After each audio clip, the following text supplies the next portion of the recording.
ऐसा घिनौना काम कर रहे हैं, गर्भपात कर रहे हैं। यामध्ये त्यांनी ढोरी डॉक्टर यांचं नाव घेतलेलं आहे। इस समय हम उपस्थित हैं पालघर जिला कासा में, और एक तरफ डॉक्टर को भगवान माना जाता है, पर कुछ डॉक्टर्स ऐसे होते हैं जिनके वजह से नाम खराब होता है सभी डॉक्टरों का। कासा पुलिस थाना क्षेत्र में एक नाबालिग से जुड़ी गंभीर मामले में एफआईआर दर्ज की गई है। पीड़ित के परिजनों के अनुसार वह अपने परिवार के साथ काम के सिलसिले में एक ईंट भट्ठे पर गई थी। वही आरोप है कि उसके ही गांव के एक युवक ने उसके साथ दुष्कर्म किया, जिससे वह गर्भवती हो गई। पुलिस के अनुसार गर्भपात कराए जाने का मामला भी सामने आया है।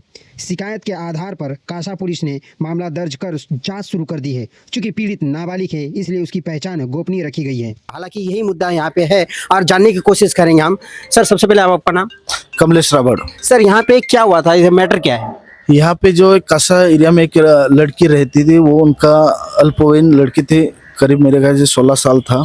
उनका डॉक्टर धोड़ी के हॉस्पिटल यहाँ अबोशन एक हुआ था और वो घटना गंभीर है, तो उनके खिलाफ कासा पुलिस स्टेशन में एफआईआर भी दाखिल हुआ अभी तक।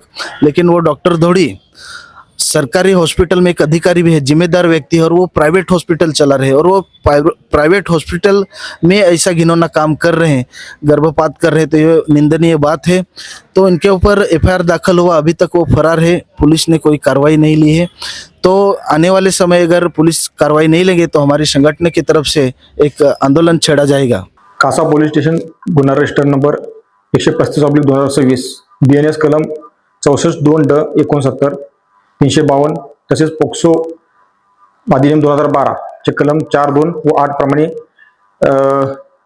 गुन्हा दाखल आहे। यातील आरोपी देवीदास सदू ठाकरे याने त्याच्याच गावातील अल्पवयीन मुलगी हिच्याशी तिला लग्नाचे आमिष दाखवून तिची फसवणूक करून तिच्यासोबत शारीरिक संबंध ठेवून ती प्रेग्नंट राहिल्यानंतर तिचा त्रास होऊ लागल्याने तिचा गर्भपात केलेला आहे। याप्रमाणे सदर आरोपी विरोधात गुन्हा दाखल आहे। सदर आरोपीस अटक केलेली आहे व सदर गुन्ह्याचा पुढील तपास PSI डोंगरे साहेब करत आहेत। यामध्ये त्यांनी ढोरी डॉक्टर यांचं नाव घेतलेलं आहे, तर त्या अनुषंगाने एफआयआर मध्ये तसं पीडितीने यांनी नमूद केलेलं आहे, तर त्या अनुषंगाने आम्ही पुढचा तपास करत आहोत।